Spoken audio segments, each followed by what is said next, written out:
संगति का असर हमारे जीवन पर किस प्रकार होता है। दोस्तों, हम जानते हैं कि संगति हमें आबाद भी कर सकती है और बर्बाद भी कर सकती है। संगति अगर हमारी ठीक रहेगी तो हमारा जीवन अच्छे से व्यतीत हो जाएगा। अगर संगति बुरी रही तो हमारे जीवन पर उसका क्या असर पड़ता है। दोस्तों, ये संगति का असर हमारे जीवन पर किस प्रकार पड़ता है और हमें किस प्रकार की संगति ढूंढना चाहिए, आइए हम इसे कहानी के माध्यम से समझते हैं। दोस्तों, कहानी को शुरू करने से पहले आप लोगों से एक छोटी सी गुजारिश है कि अगर आप लोग हमारे चैनल पे नए हो तो चैनल को सब्सक्राइब करना, और ये कहानी अगर आप लोगों को पसंद आई तो कमेंट करके जरूर बताना। बहुत समय पहले की बात है, किसी गांव में एक बालक रहा करता था। जो बालक अपने माता पिता के एक बात को नहीं सुनता।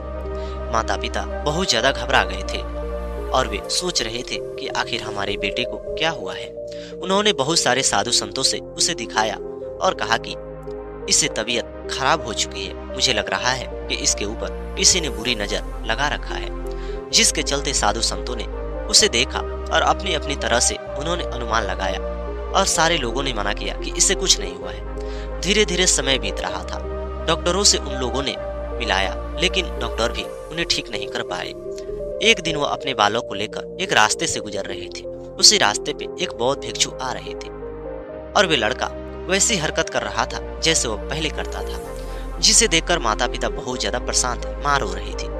बौद्ध भिक्षु ने कहा कि ये लड़का कौन है और ये ऐसी हरकत क्यों करता है और आप क्यों रो रही हो। ये बात सुनते ही वह कहने लगे कि हे गुरु, मैं क्या बताऊं, ये हमारा बालक कई वर्षों से दुख और पीड़ा को काट रहा है। ये हमारी बात को नहीं मानता है और ऐसी ऐसी हरकत करता है कि हम इसे परेशान हो चुके हैं। और ऐसी हरकत ये पहले कभी नहीं करता है। हमेशा किसी न किसी से झगड़े लड़ाई हो जाता है और ये तरह तरह की बातें करता है। गुरु कहने लगे कि लेकिन ये ऐसी हरकत कैसे करता है। तभी वो कहने लगे कि मुझे ये पता नहीं है कि ये कैसे करता है कैसे नहीं करता है। हम लोगों ने साधु संतों से दिखाया कि कहीं इसके ऊपर कोई बुरा लक्षण तो नहीं लग गया है, इसकी तबीयत तो कहीं खराब है, कुछ भी नहीं हुआ है। तभी उन्होंने कहा कि लेकिन ये सुबह से शाम तक क्या करता है। तभी उन्होंने कहा कि ये सुबह से शाम तक ये अपने एक मित्र के साथ घूमा करता है, उसी के साथ वो रहता है। गुरु कहने लगे कि लेकिन वे लड़का कैसा है, उसकी संगति कैसी है। तभी वो कहने लगे कि वे लड़का थोड़ा सा बुरा लड़का है और वे इसके जैसा स्वभाव का है। उन्होंने कहा तो इसे कुछ भी नहीं हुआ है, बस इसे संगति का असर हुआ है। इस संगति में घूम घूम कर परेशान हो गया है और जैसे इसकी संगति है वैसे ही इसका असर पड़ रहा है। तभी वो कहने लगे कि हे गुरु, आप ये क्या कह रहे हो, क्या हमारा बेटा उसकी संगति में रह के ऐसे हरकत कर रहा है। उन्होंने कहा कि बिल्कुल वैसे ही हरकत कर रहा है, जैसे वह लड़का बुरा है ठीक उसी प्रकार इसके अंदर भी बुराई डाल चुका है। आप लोगों को उसकी संगति से अलग करना चाहिए। गुरु को यह बात सुनकर उसने कहा कि ठीक है, हम लोग अलग करने की कोशिश करेंगे, क्या हमारा लड़का ठीक हो जाएगा। ये बात सुनने के बाद गुरु कहने लगे कि ठीक हो जाएगा, अगर ठीक नहीं होता है तो मैं एक छोटा सा आश्रम में रहा करता हूँ, वहाँ पे आप लोग आ जाइएगा। ये बात बताने के बाद गुरु अपने मार्ग पे चले गए और वे लोग अपने अपने घर पे गए। शाम के समय हो रही थी। उसे तरह तरह के पकवान दिया जाता, लेकिन वह ढंग से नहीं खा पाता। उसमें थोड़ी थोड़ी सी बुराई निकाल ही देता। उसके माता पिता ने सुबह से शाम तक जिस लड़के के साथ घूम रहा था उसके साथ जाने से मना किया। अब वो लड़का उसका इंतजार कर रहा था। लड़के ने घर पे आया, माता पिता ने सीधे मना किया और वे लड़का वहाँ पे चला गया। लेकिन इनके बेटे ने इनकी बात को मानना बंद कर दिया और वे जाने के लिए उतावला हो चुका था। जब वो जाने नहीं दिए तो घर की सारी सामग्री को तोड़ फोड़ करने लगा, जिससे वे लोग और ज्यादा परेशान हो गए। दूसरे दिनों भी उन्हें जाने नहीं दिया और ज्यादा तोड़ फोड़ किया। अब माता पिता उसे जाने दिए। जैसे वो अपने मित्र के पास मिलता है तो कहने लगा कि हे मित्र, मेरे माता पिता तो आने नहीं दे रहे थे, लेकिन माता पिता नहीं आने दे रहे थे तू तो मेरे से कहा था कि मेरे माता पिता कोई काम करने से रोकते हैं तो मैं घर की कोई वस्तु को तोड़ फोड़ करता हूँ, वे मान जाती है, मुझे जो चाहिए दिला देते हैं। मैंने ठीक उसी प्रकार किया और वे मेरे को आने दिए। धीरे धीरे वे अपने साथ समय को बिता रहे थे और एक दिन वह एक ऐसे लड़के से झगड़े कर लेते हैं जो लड़का एक अमीर घर के था और उसे बहुत ज्यादा पिटाई कर देते हैं, जिसकी वजह से अब वो और ज्यादा परेशान हो जाता है। उसके घर परिवार के लोगों से शिकायतें करता है और वे डर लेता है। इसके माता पिता गुरु के पास गए और कहने लगे कि हे गुरु, आपकी सारी तरकीब को हम लोगों ने अपनाया, लेकिन वो सारे तरीके बेकार गए। हमारा बेटा और ज्यादा गुस्से में चला गया और ज्यादा हमें नुकसान पहुंचाने लगा, जिसकी वजह से हम उसे जाने दिए। उसके बाद उसने एक ऐसे लड़के से झगड़ा कर लिया जो लड़का अमीर घर के था और हमें दंड देना पड़ा, उसे बहुत ज्यादा मार पिटाई की। गुरु कहने लगे कि मैंने तुम लोगों से कहा था संगति का असर होता है और संगति का असर इंसान के ऊपर बहुत बुरा होता है। अब उसे रोकना नहीं है बल्कि जाने देना है और जाने देना है और एक ऐसे मित्र की तलाश करना है जो मित्र अच्छा हो, उसका व्यवहार ठीक हो। ऐसे लड़के से तुम लोग अपने बेटे को मित्रता कर देना। ये बात कहने के बाद गुरु कहने लगे कि पहले इतना काम करके आना, उसके बाद मैं अवश्य बताऊंगा। दूसरे दिन अपने लड़कों को कहने लगे कि हे बेटा, तू तो उस लड़के से संगति कर रहा है, अच्छी बात है। एक भी उस लड़के से तू संगति कर रहा है, वे तो तू अपने मन से कर रहा है, लेकिन हम लोग अपने ही मन से एक और लड़के को ढूंढ रहे हैं, जो लड़का मेरी ही संगति का, जो लड़का हमारे पसंद की ही संगति का होगा। ये बात सुनने के बाद उसने कहा कि ठीक है, और वे लोग एक अच्छे लड़के से संगति कर दिए। दूसरे दिन गुरु के पास मिलने गए और कहने लगे कि हे गुरु, हम लोगों ने एक अच्छे लड़के की संगति तो ढूंढ पाई। गुरु कहने लगे कि अब बेटे से ये बात को कहना कि एक दिन तुम अपने उस मित्र के पास मिलने जाना।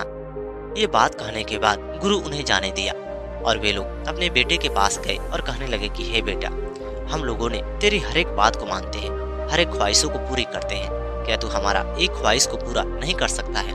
बेटा कहने लगा कि हे माँ, क्या कह रही हो, बताओ, मैं तुम्हारा एक ख्वाहिश क्यों नहीं पूरा कर सकता हूँ? वह कहने लगी कि जिस मित्र को मैंने तुम्हारे लिए तलाश किया है, वे लड़के के साथ भी तुम्हारा साथ बिताना चाहिए, लेकिन तुम अपने ही मित्र को साथ समय बिता रहे हो। मुझे किसी भी बात को लेकर दुख नहीं है, लेकिन एक दिन उसके पास समय बिताओ, एक दिन इसके पास समय बिताओ। और वे अच्छे मित्र के साथ एक दिन समय बिताने लगा। जैसे वो अच्छे मित्र के साथ समय बिताता, उसका मित्र उसे तरह तरह की बात बताता, शिक्षा के बारे में बात करता, उसे पसंद नहीं आती और वे कहा करता कि हे मित्र, तुम क्या करते हो और क्या कहते हो? जिंदगी में जब मौज मस्ती नहीं किया गया तो हमारी जिंदगी बेकार हो सकती है। लेकिन लड़का धीरे धीरे उसे समझाता, थोड़ी बहुत उसे असर होने वाली होती, लेकिन दूसरे दिन अपने बुरे मित्र के पास चला जाता। ऐसा करते करते धीरे धीरे समय बीत रहा था। एक दिन गुरु ने कहा कि अब उससे ये बातें कहो कि 2 दिन तुम हमारे पसंद के मित्र के पास मिलो और एक दिन उसके पास मिलो। अब वह बात भी वे मान चुका था। 2 दिन इनके पसंद के मित्र के साथ मिलता और एक दिन उनके पास मिलता। धीरे धीरे समय बीत रहा था। अब वो लड़का अपने ही मन से बुराई वाला मित्र के साथ मिलना बंद कर दिया। अब वो अच्छे मित्र के साथ मिलकर अच्छा काम करने लगा, जिससे धीरे धीरे हरकतें कम हो गई और वे लोग जाकर गुरु को धन्यवाद कहा और कहा कि हे गुरु, आपके अनुसार हमारा बेटा अब बिल्कुल सही हो चुका है और वे अपने पुराने मित्र के साथ कभी भी मिलने नहीं जाता है, इसी मित्र के साथ जाता है जो मित्र बहुत अच्छा है। तभी वो जो उसका पुराना मित्र था इंतजार करने लगा। उसे लगने लगा कि मुझे भी अपने मित्र के साथ कैसे छोड़ना चाहिए। वे भी इसके साथ आने लगा, लेकिन उसकी पुरानी हरकतें थी, लेकिन पुरानी हरकतों को वे छोड़ना नहीं चाहता था। इस मित्र ने उसे समझाया और कहा कि हे मित्र, हमें अपने जीवन में आगे बढ़ना चाहिए, हमें अपने जीवन में शिक्षा ग्रहण करना चाहिए और लोगों को परेशान नहीं करना चाहिए। धीरे धीरे वे लड़का भी संगति की वजह से धीरे धीरे बदल चुका। उसके माता पिता ने जब ये बात को समझा कि हमारा लड़का बिल्कुल बदल चुका है, पहले ये जिद करता था और हर एक चीजों को मांगता था, लेकिन अब तो वो सही सलामत ही हमारी बातों को मान रहा है। उन्होंने इस माता पिता को बहुत बड़ा धन्यवाद कहा और कहा कि सच में तुम्हारा लड़का हमारे लड़कों की जिंदगी को बदल दिया। उन्होंने कहा कि नहीं, हम लोगों ने ऐसा कुछ भी नहीं किया और हमारे लड़के भी कुछ नहीं किया। ये सारा देन तो उस गुरु का है जो एक बौद्ध भिक्षु है और वे गुरु के पास मिलते हैं। गुरु को वे लोग अपने गांव में बुलाते हैं और कहते हैं कि हे गुरु, आप हमारे गांव में आइए और अच्छी अच्छी भजन दिया करिए और अच्छे अच्छे लोगों को बात बताइए। आपकी बातों में बहुत ज्यादा अच्छी बात छुपी हुई है और आप जो भी बताते हो सही बताते हो, उसके अनुसार किसी की भी जीवन बदल सकती है। गुरु दूसरे दिन आए और वे तीनों लड़कों से मिले और उन तीनों को बहुत ज्यादा तारीफ किया और कहा कि ये तीनों बहुत अच्छे हैं और मैं उम्मीद करता हूँ ये तीनों संसार में अलग अलग दिशा में जाकर अलग अलग लोगों से मिलकर अपनी अपनी राय को रखेंगे और इस संसार को अच्छी बात भी बताएंगे और सारा संसार अच्छा बन जाएगा। इतना बड़ा खूबसूरत संसार जिसमें कुछ लोग ऐसे हैं जो बुराई को तरफ भाग रहे हैं, उन लोगों को रोकना चाहिए। और गुरु ने पूरे गांव में रात के समय अपने भजन को करना शुरू किया और बहुत सारे लोग उनसे प्रेरित हुए और होने के बाद लोगों ने कहा कि हे गुरु, लेकिन हम अपने जीवन में संगति को नहीं छोड़ पाते हैं। अगर हम संगति को छोड़ते हैं तो हमें लगता है कि वह हमारा मित्र क्या कहेगा क्या नहीं कहेगा, गांव समाज हमारे ऊपर तरह तरह की बात को कहना शुरू कर देगा। गुरु कहने लगे कि देखो, अगर हमारी संगति अच्छी है तो हमारे साथ अच्छा ही होता है और हम अपने जीवन में आगे बढ़ते चले जाते हैं। लेकिन वहीं पे अगर हमारी संगति बुरी हो और हम जानते हैं कि हमारी संगति बुरी है और हम भी उसमें बुराई में फंसे जा रहे हैं, तो हम वैसी संगति को छोड़ दें। चाहे उसके लिए हमें लोग या गांव समाज या हमारा मित्र हमसे बात करना बंद क्यों ना कर दे, लेकिन वे बात ठीक है, लेकिन हम वैसे संगति में कभी भी नहीं रह सकते हैं जो संगति मेरे को नुकसान कर सके और मेरे लिए मुनाफा नहीं बल्कि वह नुकसानदायक साबित हो सके। ये बात सुनने के बाद गांव समाज के लोगों ने कहा कि लेकिन अगर हम ऐसी संगति को ढूंढने का प्रयास करते हैं तो ऐसी संगति हमें कहाँ मिलती है। ये बात सुनने के बाद गुरु मुस्कुराए और कहने लगे कि ऐसा बात नहीं है। अगर हम किसी भी काम को करने की कोशिश करते हैं, पहले हम उसमें हारते हैं, हमें नुकसान होता है, लेकिन हम उसी काम को कर बैठते हैं। अगर हमें कहा जाए कि हमारी तबीयत बहुत ज़्यादा खराब हो चुकी है, लेकिन हमारी तबीयत उसी दवा से सही होगी जो दवा हमारे दुकान में नहीं मौजूद है, तो आप क्या करिएगा? आप जाकर पूरे दुकान में ढूंढने का कोशिश करिएगा। किसी न किसी दुकान में तो वे दवा मौजूद होगी, क्योंकि उसी से आपकी तबीयत बिल्कुल ठीक होगी। ये बात सुनने के बाद लोगों को लगने लगा कि गुरु सही कह रहे हैं कि अगर हम ढूंढेंगे तो हमें बहुत कुछ मिल सकता है। ढूंढने से तो लोग कहते हैं कि भगवान मिलते हैं, और ढूंढने से एक अच्छे लोगों की पहचान क्यों नहीं हो सकती है, अच्छे मित्र की मिसाल क्यों नहीं बन सकती है, अच्छे लोग हमें क्यों नहीं मिल सकते हैं। लोगों ने कहा कि हे गुरु, तो हमें क्या करना चाहिए? गुरु कहने लगे कि देखिए, कोई भी इंसान बुरा नहीं होता है, सारे लोग अच्छे होते हैं। कुछ लोग बुराई के रास्ते पे चले जाते हैं, जिन्हें पता नहीं होता है कि हम बुराई के रास्ते पे चले जाते हैं, और दिन प्रतिदिन चलने की वजह से उनके अंदर थोड़ी बहुत बुराई आ जाती है। उन्हें सही किया जा सकता है, उन्हें सही इस माध्यम से किया जा सकता है कि उनकी संगति बदली जा सकती है। अगर संगति बदली जा सकती है तो वे लोग सही हो जाएंगे और वे सही मार्ग पे आ जाएंगे। तुम लोगों को पता है कि ये तीनों मित्र कैसे थे, इनका स्वभाव कैसा था। एक मित्र था जिसके अंदर अच्छाई थी, उसने अपनी अच्छाई के शक्तियों का प्रयोग करके कुछ समय के लिए इसने तो बुराई को सहा, लेकिन इन दो बुराइयों को अच्छाई के रूप में ला दिया। ये दो लोग बहुत बुरे थे, लेकिन धीरे धीरे एक लड़के ने इन दोनों को अच्छाई के रास्ते पे ला दिया। अच्छाई धीरे धीरे काम करती है, लेकिन वह एक बार में इतनी अच्छी काम कर बैठती है कि दोबारा कोई भी बुराई उस पर असर नहीं कर बैठती है।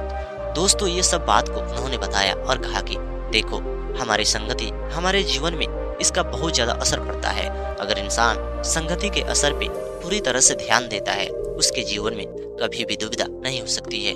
लेकिन जो लोग संगति के ऊपर ध्यान नहीं देते हैं, उन्हें लगता है कि संगति से कुछ नहीं होता है।